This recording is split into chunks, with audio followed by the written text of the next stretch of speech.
All right, everybody, how are we doing today? All right, I know it's the end of the day, end of the weekend, but we can definitely keep that energy going. My name is Exoskeleton. I am a performer and producer of Retro with Exo here in Portland, Oregon. Thank you so much for having me. And oh yes, thank you. And I am here, I am very honored to be here with the original cast of Mortal Kombat. Please give it up for Ho-Sun Pak, Daniel Pesina, Carlos Pesina, and Elizabeth Malecki. So we are going to kind of go from broad strokes to some more kind of specific questions for everybody, and wanted to kind of dive into the origins of how Mortal Kombat got created, some of the character development, and how Mortal Kombat kind of has influenced pop culture and vice versa. So first and foremost, we'll kind of just go down the line for these first couple questions. How did you guys meet? Kung Fu. We all did Kung Fu together. Liz, we met later on at Lakeshore Athletic Club, but myself, my brother, Liu Kang, Rich, Anthony Marquez, Kano, Baraka Quan Chica Ball, the second best, Kung Lao. That's a joke because he'll be listening to this later and he'll get it. He's always number 2. If I'm there, he's number 2. Oh, Sung there, he's number 3. So, no, it's a joke with us because again, we knew each other the whole year. I think you were 12 years old when I knew you, right? I think so, yeah. Yeah, about 12 years old. So, you know, do the math. We started doing martial arts together at a Kung Fu school, and then we went from Lama Kung Fu to 7-Star Praying Mantis to Wushu. I'm not sure if you know other arts, but that's how we grew up together. And from there, we did the Turtles, and then we did Mortal Kombat, which we thought was going to be just a simple game, and Danny could explain that a little bit more, with, I think, a few hundred consoles sold, I believe, and arcades, yeah, became a little bit bigger than that. Just a little bit, yeah. Just a little bit. So we knew each other for the core group of number 1 and 2, and John Tobias knew each other for a very long time. We used to, we used to go, I think, anybody remember Ralph Bakshi and Lord of the Rings? Yeah. Mm-hmm. We all jumped in my car and went to the movie theater to watch that when he came out. That's how old it. So tell me a little bit about the inspiration for the game. Where did this come about? How did it kind of get into production? The inspiration for the game. This is going to be kind of a long one. John Tobias wanted to do, before Mortal Kombat, he was in art school, he wanted to film a Kung Fu movie. So myself, my brother Carlos, and Rich Divizio Kano, Baraka Quan Chica Ball, he'll get mad if I don't mention every single one of his characters, because he really needs that. John was going to film it and direct it, and we're going to drive out to the forest preserve and just guerrilla style, just do this Kung Fu movie. And John really wanted to do it for school, and he always wanted to be like a director. And so we're jumping in his car, we're looking for a location because we just jump in his car. There's no planning. We got a camera, we're gonna jump in the car and drive out to the forest. And we're in Chicago, so the forest is not near. So we're goofing around, bickering, and finally, hey, I see a turn. Hey, turn there, turn there, turn there. So he starts to make a left turn, and a sheriff's son had a brand new Trans Am. Mm-hmm. Decided to try to pass us in the left while he's turning. Hit the car, we spun around a couple times, landed in the ditch. Where the impact hit, if it was 6-inch closer to the door, it would have killed Kano. So, but while we're sitting waiting for the tow truck, because the car is totaled, we become all very close, because in near-death experiences, you come very close with people. So, Ho-Sung, myself, the rest of the group just finished filming stunts for Teenage Mutant Ninja Turtles. Secret of the Ooze. It was an awesome movie. Yeah, his son did Raphael. For those who remember the Turtles or Mortal Kombat, which would be number one? The Turtles? Hands? Turtles? Let me see the hands. And then Mortal Kombat? Wow. Yeah. The last time I did that, it was like 50-50, but now it's a little bit different. Yeah.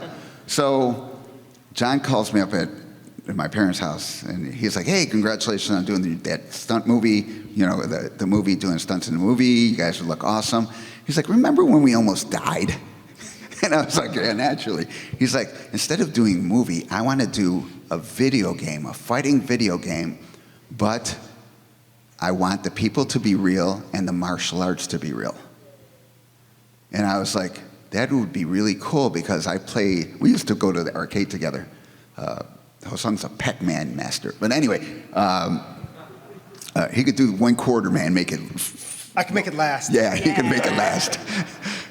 So, he was just like, I need your help. Can you help me to create this game? And then I was like, sure, what do we got to do? And he's just like, first thing we have to do is I'm going to make some drawings, and I want you to meet me at the place I work, Midway Games, at 10 o'clock at night to film you guys because I don't want anyone to steal my idea. So we basically showed up in the dark into this building to shoot footage to present as a package to Midway Games. And it's almost history, but when we presented the package, they were interested, and they sent a representative of Midway to meet us. I think you know his name, Ed Boon. Mm-hmm. And we sat at a table, had some pizza, talked about different ideas for the movie. In the end, Ed said, no, the game would never make any money. And, how wrong he was. And natural, but in his defense, he's more of like a manager. He's watching out for sure, he's a programmer, but he's more like watching out for the money because, as a producer or anything, I got to go, if the budget is $10, you can't go over $10. You got to go $6. And this was going to be a very low budget, 200 coin-operated games. And he was just like, man, it's not just, you guys are unknown. Sure, you did Turtles, but you're unknown. I don't think you guys can do this. So at the end of the meeting, he said no. He goes, but you guys got to do a good idea. I think how we can make money is to do a game with Jean-Claude Van Damme as a side-scroller. So the idea for what would be Mortal Kombat, a two-man fighting game or fighting game like that, got dropped to do a side-scroller. And then about 3 months later, John called me laughing, saying, Jean-Claude Van Damme wanted money, not points, so that game is to the trash. Can you help me create this game? And then John and I got together and started working on Mortal Kombat. Amazing. And then we have history. So I want to pop over to Elizabeth for a second, and I want to talk about how you got involved with the game, because I think it's pretty incredible you were the first playable female character in the game, Sonya Blade. Let's give it up for that. And so I want to hear a little bit about you starting to become involved with the process and kind of your background. Well, first of all, they had done most of what Dan was just saying. Most of it was done as far as the moves and all these guys being together. And then I guess, it was more of maybe a bit of an afterthought, like we should get a female involved. I don't know, but is that right? Didn't you? It was like later you said we should have a female. We had a lot of different characters. John had created a lot of different characters that didn't show up, or different versions that we changed to get a better grip of the game. John was he really wanted this game to be done. So he always would listen to the best idea, even if it wasn't his, and be like, hey, there were briefly, sometimes there would be an idea and somebody else had an idea, and then he'd overrule that idea to put in your idea. So he was always looking for the best. So that's why he was like, man, we got to put like a female in the game because that would be really cool to have like an actual female who could kick your ass. So we worked together at Lakeshore Athletic Club. All of us either worked or worked out at Lakeshore Athletic Club in Chicago. And I taught the fitness classes there. And so that's when Danny asked me if I wanted to be a part of the game. And I was like, sure, sounds good. I think I was taking class from him at the time, martial arts class, and teaching aerobics classes at the health club. So that's how we got involved. My background was mostly as a modern dancer at that time, and did some acting, but primarily modern dance. And so that's how I got involved. Yeah. Well, thank you for, contributing, because I feel like you definitely are part of this very enduring legacy, and thank you for the female contribution. I feel like a lot of people really looked up to you, so I'm very happy about clap for that. Yeah. So getting back into, speaking of martial arts, I want to learn a little bit more about the different kinds of martial arts that you guys practice and things that you kind of brought into the game from the different forms. Yeah, Carlos, talk to me. I faked everything. Fake it till you make it, baby. Fake it till you make it. No, my brother's 9 years older than me. Real quick history. Always looked up to him. Always saw him working out, doing martial arts. You're a young kid growing up. So eventually, just started working out with him. And then eventually met Ho-Sung. And then we would all work out together. And we would like primarily the Chinese fighting styles. So, but eventually for like Mortal Kombat, Deadly Alliance, Armageddon, and Deception, you had this change style. So I was tasked with another guy, Nigel, to do all the combat, design for all the different change styles.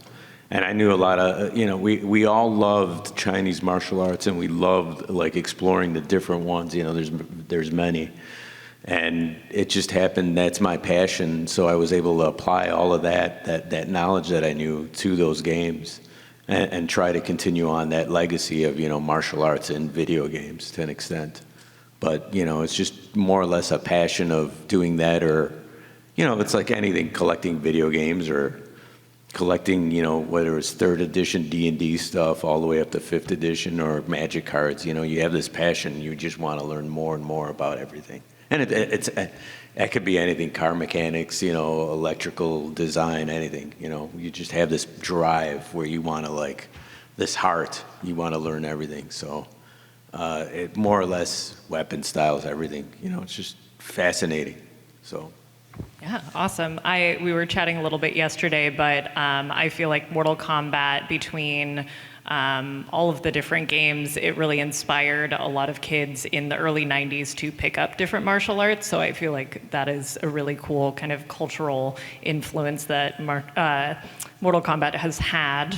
Yes. I would love to talk a little bit about the motion capture process. So what did that look like when you were filming, and describe a little bit about that to us? So the game was so low budget that we shot it with John Tobias's father's home video camera, because Ed would not give us the studio camera because the project, we would break it. It was so low on it that we did that. But John was like, show up tomorrow, we'll start figuring out what to do. I show up, John sets up his father's video camera, turns it on, do something cool. Direct quote. So I was just like, okay, because I come from a Chinese martial art is part of what I've learned, but my favorite. So I started thinking like it'd be cool to have actual combos that are real, as opposed to, I love Street Fighter, but if you kick like that, you'll break your leg, or if you really punch like that, I always complain. but I played the game. It ate my quarters. So, I would just be, it's cool, but it's not real. So I was like, I just started doing real stuff. And so we did that for about 10 hours. And then the next day, John comes in. He's like, okay, we're organized. High, medium, low, fill it in. So we started doing that. And then I was like, well,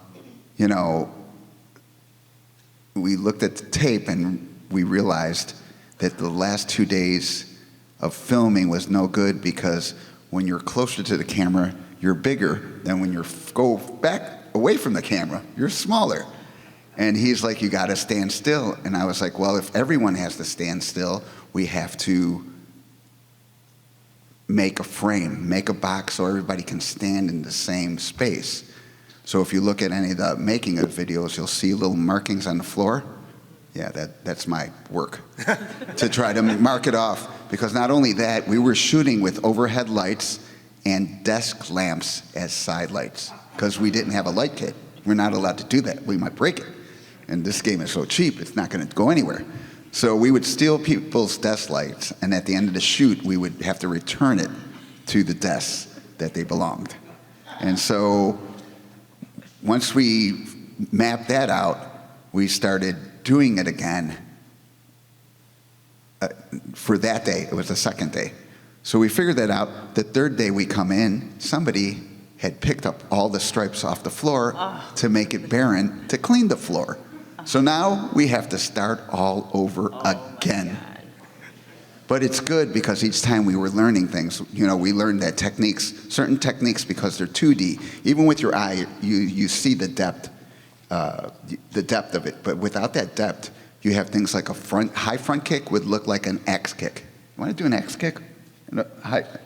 Can you? As it's showing it right Yeah. Do Oh, a front yes, kick and do an please. axe kick. We would love a demonstration. Can I switch a little bit? You want an axe kick or a front Yeah, kick? work it He's out. going to do a front kick and then what we call an axe kick. And he's got jeans on, so maybe not so high. Probably can't go too high because of jeans, but should I be facing them or facing you guys? Face it this way. Face so they get like because this is what we're looking The front at. kick is this, and the axe kick is this. That's what you're saying. Yes. So those movements on camera, a regular camera, look the same. And then the axe kick actually comes in this way and then comes down, but you won't see it because you're in this, as opposed to seeing it from this angle. I think that's Yeah, the depth. There's no You depth. don't get the depth of it. You just see that. So, but we didn't know that at the time. So we're Thank you so much. We're going to make you work for We're it. filming each single move 50, 60 times, but we don't know that technique is different until later on when we looked at the camera and realized like, holy crap, it looks the same. We just wasted 20 minutes here. But that's only one technique. We did that for every flipping kick and every flipping punch and palm and different shapes of the hand. I would be doing this and we'd film it and be like, oh, we can't really see that. Oh, can we see this? I think I can see that, do that 50 times. So from this to this, and then to this. And then we're like, oh, we can't really see the fingers. Can you see the fingers like that? Yeah, 50 of this, but we already did 50 of this. So we were just experimenting with stuff and trying to figure out what would look good. And then also I was like, I want a reaction for every different hit. And John is like, it would be cool if every hit had 4 different variations. Like we could hit and it's like a jab. We could hit a little harder and it barely knocks you back. We could hit you harder and it knocks you off of one foot, and we hit you really hard and it could knock you back. And then we could hit you really super hard and knocks you on the floor. So we filmed 50 of that for every single kick and punch, trying to figure out what we're doing. And at the end of the day, because it's a cheap product, we erased the tapes to use over again. Mortal Kombat 1 literally took over 1,000 video hours to create. I have 7.5 hours left. You've seen some of what I've posted. Other people have borrowed and posted, which is fine. But I have 7.5 hours of probably 1,200 hours of video. you know. Wow. As a quick example, sorry, somebody else could talk. I talk a lot. So we were filming one where I'm really dizzy. Everybody knows it's famous now. Want to do that one? Let whole song do that. Sure. So that way, whoever doesn't Our know model. Kombat. This is our this is right before we get knocked out. Okay. So we're doing that, and then John and I are looking at that, and I kind of looked at him. He was like, right? I was like, yeah, it's kind of stale. And he's like, man, it can't end like that. I was like, yeah, we got to do like, remember in the Kung Fu movies how they have that death blow? And he goes, yeah, we have to find a way to finish them. Finish it. And then I'm like, yeah, we got to think of different ways. And he's like, yeah, we have to find a way to finish him. And we laughed, but you have finish him and you have a fatality in the game. And that was all just looking at the video, trying to figure out where we're going to go next. So a lot of the things that, for me, when I play the game or see the game being played, I don't see the movement, I see the stories. I'm like, oh, I remember how we came up with that, what we took to come up with that, or how that was created, or who was there when we were creating stuff, or who, you know. And again, I'm going to hand it over. Yeah. Liz, when I gave Liz her fatality, really quick, Liz her fatality, I'm like, John, she's got to give a kiss of death. John is like, no, we can't do that. We can't have sex in the game. I'm like, John, I punched somebody's head off. Carlos electrocuted you. Rich ripped out your heart. We put some guy on fire and we ripped out somebody's spine. But she can't kiss anybody. He's like, no. He's like, if management finds out, if Ed finds out, or anybody finds out, they're going to shut us down because we can't have sex in the game. So I was just like, okay, blow a kiss. It looks like a butterfly. She hits it, and you blow up. And he's like, we can do that. And then Liz turns around and looks at me, and she's like, why do I have to kill somebody? Why can't we all be friends? Why can't I just give them... Why can't I give them a flower and it's all friends? Everyone laughed, but we got the friendship in the second game. Oh, that is true. Well, yeah, that's great. I was just about to ask about fatalities, so thank you for making that transition for us. So I want to dive more into, Ho-sung, you're an action star. So yeah, clap for that. Yeah, between Turtles, Drunken Master. So how did the filming process differ from those projects to this project? Okay, the Turtles was the hardest thing in the world, to this day still, right? That's many years ago. So imagine having 40 pounds of weight on you. You can't see because you have the helmet on, and the thing in the back, the shell, throws your center off, right? So you can't do anything. You try to do a butterfly kick and you feel awkward. You try to do a butterfly twist and you can't do it. So that was the hardest thing to do in the world. So doing Mortal Kombat was a breeze. I know Danny speaks about a lot of hours and that's good, but he's not sweating 6 pounds a day. He's just doing movements, which is okay. But in terms of the filming of Mortal Kombat, they had actually, before I got there, they had actually done everything that was needed to do. So when I got there, it was actually pretty easy. So it was like, I think, 3 or 4 days of filming, and that was it for me. So my part was actually very easy relative to everything else I've done. But I think for their part, it was kind of difficult, putting everything together. So yeah, for me, it was easy. Ho-sung wanted to go last because he wanted to one-up everybody. He wanted to see what their special moves were and create a better special move. Because Loon Kang should be the best. Right? Yeah, thank you. Just what I thought. And then, Carlos, you have also worked kind of on like the back end of the motion capture. So I was going to ask you to talk a little bit about that. Yeah, I was in game development at Midway and at NetherRealm up to the MK1 game. About halfway through, I retired, but more or less, Midway back in, this has got to be like 98, 99, when we moved into the new building, they had 2 guys who had purchased a Vicon motion capture system. And from that day forward, I was interested in motion capture, you know, putting the infrared markers on and then solving data and, you know, seeing where everything is in 3D space. and attaching that to a character, I eventually had to learn the system by myself. Me and another guy, Richard Ho, who ended up going to, I think, Robomoto and a bunch of other places. Him and I actually worked on special forces and mythologies. And what we did was we ended up learning back in the day, you didn't have YouTube. So they had this huge, thick manual of like how to set up the system. And I had to read that in less than 2 weeks and know how to get the system up and running, you know, back in the day. Because it's very competitive back in, you know, the early 2000s, just, you know, producing video games and game development. You always tried to stay on that cutting edge. But eventually we moved over to the motion analysis system. And it's a very inexpensive system. We had close to 70 plus cameras. But I was able to, as the martial artist, get in the suit, also calibrate the system, and set up the system and know where everything's at and how it works. And if anything ever broke down, myself or the tech, Freddie Palma at the time, we would like track it all down. Then once we were done, I could clean the data up, and I could also animate the data. So it was good to know like the whole pipeline process. And in addition to that, I think we discussed this yesterday, I did a lot of concept work because I went to art school, the American Academy of Art, for 2 years and got an associate's as illustration, and they called it electronic design back in the early 90s, you know? Exactly, ooh.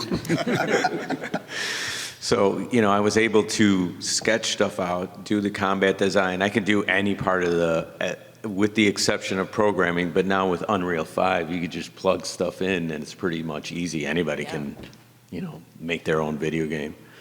But it was a fun process to know from the beginning of how to track data, solve it, put it on a character, animate it, and at some point be able to design, like, you know, the create a fatality system with everybody at Midway for the old, like, Armageddon game. You know, it was just great doing that. And, you know, the plus side was me being a martial artist, being able to get in the suit for them, and I was right there readily available. Like, if you're crunching at 10 o'clock, I remember somebody needed something solved, and instead of, and I was their animation lead, I told them, well, instead of you trying to do this for the next 4 hours, trying to make it work, let's run into the studio, I'll set it up in 15 minutes and be in the suit ready, and we could shoot it and be done in 20 minutes, you know, just problem solving, so. That's awesome. Thank you. Should we take questions? Yes, I was going to say I have, since we started a couple minutes later, I don't know, the powers that be, do we have a little bit of wiggle room for the cutoff time? Yeah, I had 2 quick questions, and then I was going to open it up. Yeah. So first question is, what is the most interesting piece of merch that you guys have seen? Like MK merch. MK merch, or what's the most interesting? Or like collectible. thing What is the most interesting Mortal that you Kombat signed? collectible? Yes. Both? What have we seen, or what have we signed? Anything. Because I've signed some weird stuff. What do you think is the most interesting? That's the question. Okay. I think yesterday, Hosung, everybody here signed, a guy had that statue marquee for MK9, I think it was. It was one of 70, right, Right. Hosung? Remember that? Wow. Yeah. That was pretty. And just different things, you know, there's statues that are like, you know, one of, I don't know, 10, you know, and they're all handmade stuff. Just everything. You know, we just love signing everything. Well, a guy brought in the stand, the actual game itself, for us to sign.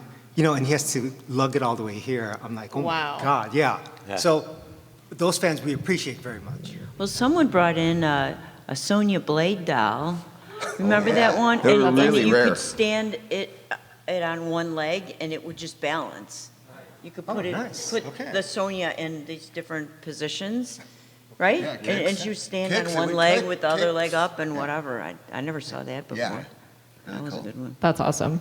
And then my last question, then we're going to open it up, is what do you think, or like what's one thing that you think Mortal Kombat has influenced on pop culture?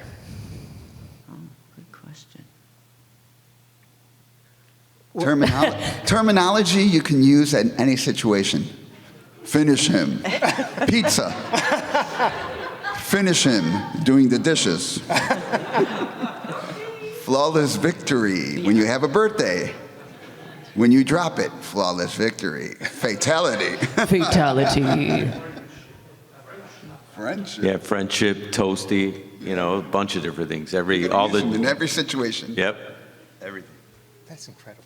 Right? It's so weird. Like you see a sports show and they reference Mortal Kombat, right? Which is obviously would have never happened before. So I do think it seeped into pop culture, which is great, which keeps Mortal Kombat alive. So yeah, we're thankful for that. So Carlos, do you want to take it and then? Yeah, do you guys got an open mic? Yeah, right here. Yeah. Yeah, I'll take it. Yeah. Carlos will come down and ask you guys. All right. In the meantime, let me say this. Yes, please. So I spent a little time in Oregon when I did Turtles 3. Have anybody seen Ninja Turtles 3? Turtles in Time? Thank you for watching it. Yeah. So we did it in Astoria, Oregon. I don't know if you guys know that, in Seaside. Yeah. Had the best time of my life. Danny spent a little time there, and so was Carlos. But we were in Seaside in May, June, and July. I think this is '92, and had the best time. So thank you guys for being such great hosts here in Oregon. Thank you for coming. Do we have any questions? Just stand up. Somebody stand up. Okay, we're gonna go boom, boom, boom right here. Go ahead, sir. I was just wondering, who thought up the fatalities, or most of them, Me. Oh, really? Yeah. There's a little bit of me in every character or special move. It was basically John and Ed mostly John, sometimes Ed, would do the adjusting, because I would do it like if I was going to really do it, and then they'd be like, okay, well, you have to extend it here because there's certain hitboxes, or we're going to do this, like Hosung's bicycle kick was literally sideways at the time, if you're really going to do it, you're going to do it like this, not like he did it, but it got changed because it's easier to cut out because there's no such thing as Photoshop the other way, and it would take forever. So little things were adjusted, but the majority of special moves or something like that, I had, or the actor or the personality we were working with, because a lot of times it's easier to act like yourself. So it wasn't like, there was no action, like, you got to act like this. And by the way, there was no mention of Jean-Claude Van Damme ever being in Mortal Kombat, the first Mortal Kombat while we were filming. Any suggestion of that is later on when management had it. So we never said, act like Jean-Claude Van Damme. So a lot of times when we were creating stuff, we'd look, what do you want to do? Katana. I think it's Katana. No, Melina. Who eats you? Melina. Catalan. I'm going to eat you. Okay. What if she eats you and spits bones out, and she looks at you and pulls down her mask, and it's not really who you think it is. It's it's that creature from Big Trouble in Little China with the teeth like this. And then John was like, let's do that. So a lot of times it was more, me and John wanted to rip the spine out. He's like, pull the spine out. And I was like, if I was actually going to pull the spine, I would never do this. I would do this. Because if you go like this, you'll just get the skull out. But if you pull up really hard, you might be able to pull out the spine. And so John was like, okay, let's film it that way. So every time there's so many jokes when we're doing stuff, you would die. Hey, everybody, I hate to interrupt, but I have to catch a flight right now. So Thank you, Elizabeth. We love you, Liz. for coming Come on, to give it a stop round by of and applause. see us. I love you all. Thank you. Love you, Liz. This one's for Hosun. Yes. By the way, I loved you as a superstar in WMAC Masters. Thank you for watching it. I appreciate that. Fantastic show. Part of my question is actually, I was wondering, with the 94 Senate hearings about video game violence, did this have any sort of impact on your career, negative or positive? Like, did you get a bad boy sheen because of it? Yeah, so in fact, even during the show, we couldn't do certain things. Like, I wanted to do certain moves and certain choreography, and they were like, no, it's too violent. because we did Mortal Kombat, I thought I could do anything I wanted, but no, you cannot. And so because of that, they tamed everything down a little bit in WC Masters, which is fine because it was more for kids, right? Although I guess Mortal Kombat was supposed to be for kids. Yeah, who's to say? But yeah, and like we did an interview with USA Today, and they talked about the violence. And at the end of the day, my opinion is, we know better. Like, we know it's a video game, we know it's a movie, so I don't think that should influence in terms of like, hey, should we tone down the violence a little bit of this and that? The people, I do have enough faith that they know better. Unfortunately, I think the higher-ups have a different opinion. Well said. Yeah, so I have a question for Daniel here. Do you have any regrets about appearing in the infamous Bloodstorm ad? Good question.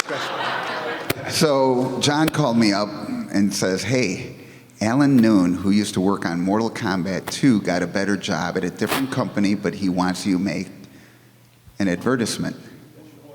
Will you do it? And I was like, are they going to pay me? And he goes, I don't know. You need to go ask Ed Boon. And so first time I've ever been, I've only been in Ed Boon's office once. This was it. I go in there, Ed, Alan wants me to do this ad. Ed's like, they have money. Think of a number, give it to them. If they say yes right away, you ask for too little. That's my advice for you. He's like, if they're going to pay you, you can do it because you don't really work for the company.